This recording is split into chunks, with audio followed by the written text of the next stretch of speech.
Our story starts in 1819 with an 18-year-old Englishman named Henry Shaw. He was running a hardware store, selling fine cutlery and other metal stuff. Then one day he found a pristine patch of land that would one day become the Botanical Gardens.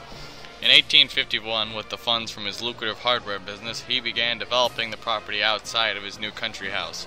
He wanted it to look like the big gardens of European estates. He was also a big old philanthropist who donated loads of money and designed the Tower Grove Park and Mercantile Library. This new development caught the eyes of a German botanist named George Engelmann, who convinced Shaw that his new garden would look cool and do scientific stuff.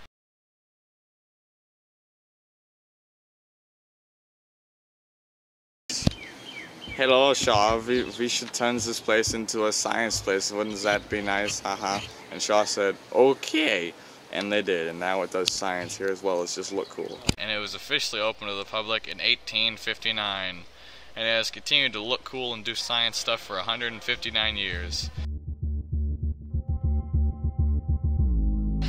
And the garden still exists and is home to many wonderful attractions such as the Linnean House.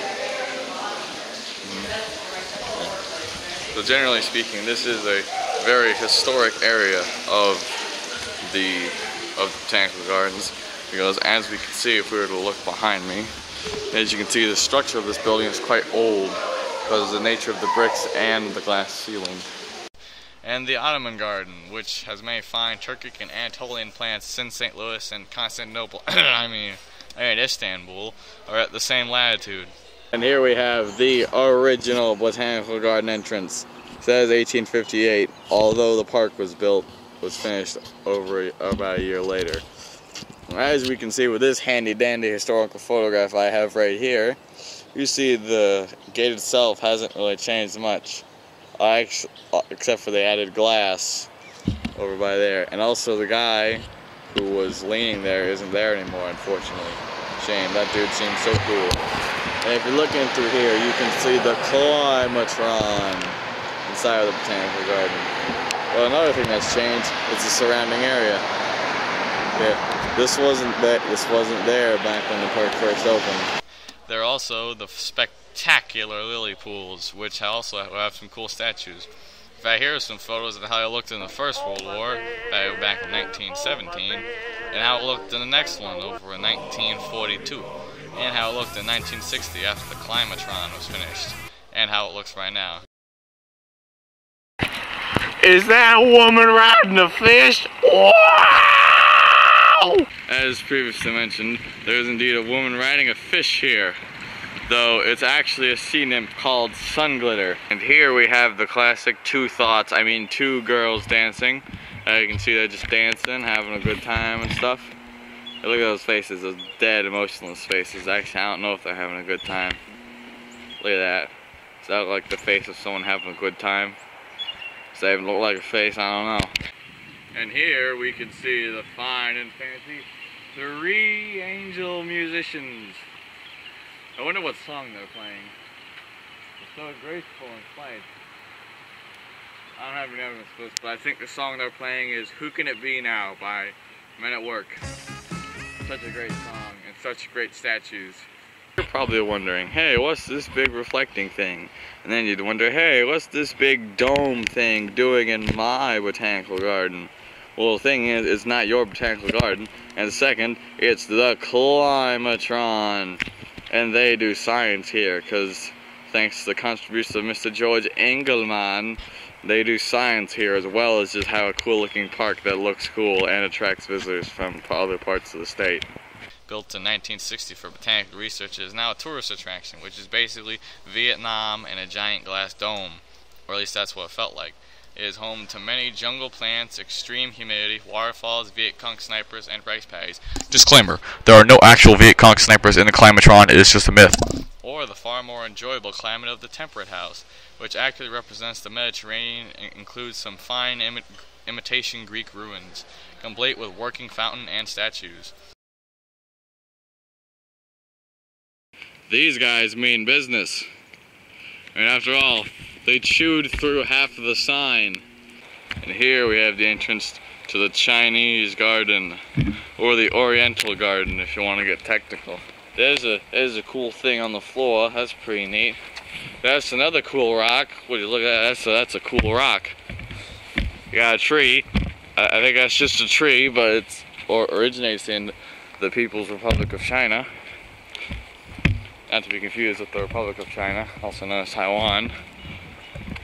And as you can see, there's a little bit of a pond with some cool stuff.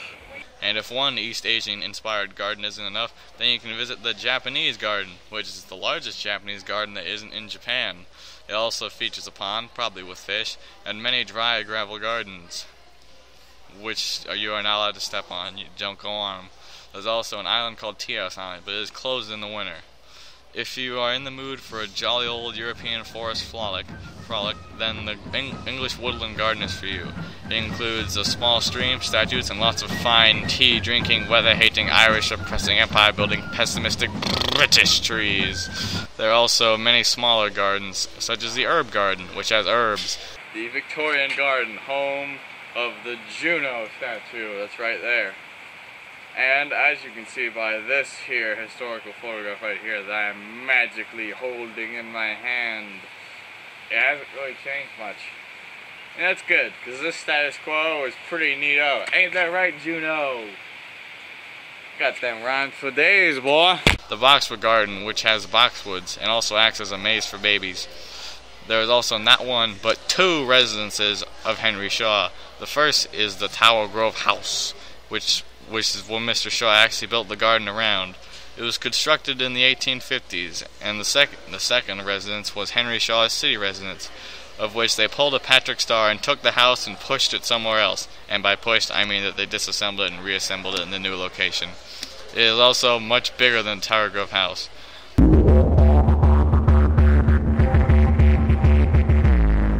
There is also a neighborhood around the Botanical Garden called Shaw. Wonder why. Though the garden came first, unsurprisingly, a lot of things in Shaw are plant-themed, such as the Floral Place, Botanical Avenue, Flora Place Park, the Bug Store, and Shaw Boulevard. There are also the STL 250 cakes in Shaw as well, or there was. The one located in the neighborhood of Shaw and the Botanical Garden were auctioned off and are now on private property. And I'm not that sneaky, so I can't get any pictures of it now, can I? And apart from the missing cakes, there are other things to do in Shaw, like get drunk at various establishments. Disclaimer, if you're under the age of 21, do not consume alcoholic beverages. Such as O'Connell's Pub, which some say has the best burger in St. Louis. And now here we are in the interior of the O'Connell's Pub. And a little more about this place. The original location was founded in the 1960s over in Gaslight Square, but in 1972 they moved it over to this location and it has been very successful ever since. They claim to be among the first very large sorts of hamburgers, and also one of the first to serve the famous Irish car bomb. No, not that kind of Irish car bomb, this kind of Irish car bomb, which I can't order because I'm a minor, so it's just a stock photo right here. So yeah, it's a very cool place. Or Sasha's on Shaw, which probably has good wine. I don't know, I'm still too young to drink. There is also the legendary Ice's Plain and Fancy. They serve fantastic ice cream, though they open at high noon on the weekends, so no ice cream breakfast. They're also interesting because they use liquid nitrogen to make ice cream. A strange concept that I don't fully understand, but hey, it makes good ice cream, so what do I care? There are also places where you can eat and stuff, such as the Sweet Art Bakery, which is also an art studio. It's time for the moment you've been waiting for.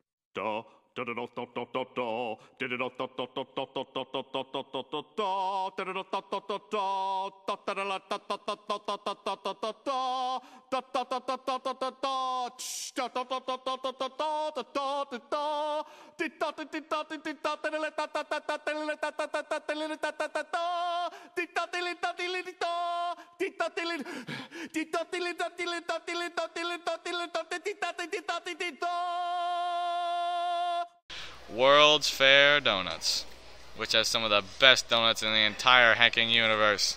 There are also houses in Shaw, a lot of them in fact. Most of the houses were built in the late 1800s and early 1900s.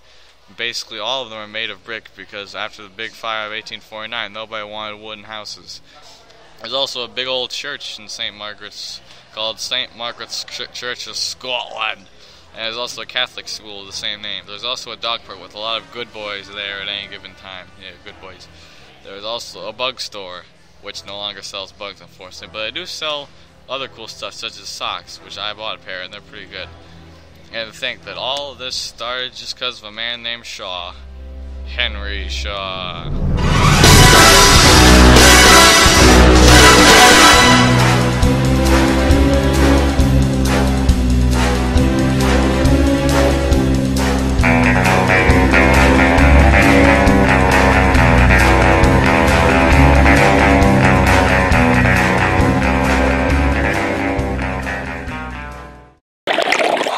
Where's the smile about Steve? I don't know, let me have another look. Where's the mile about?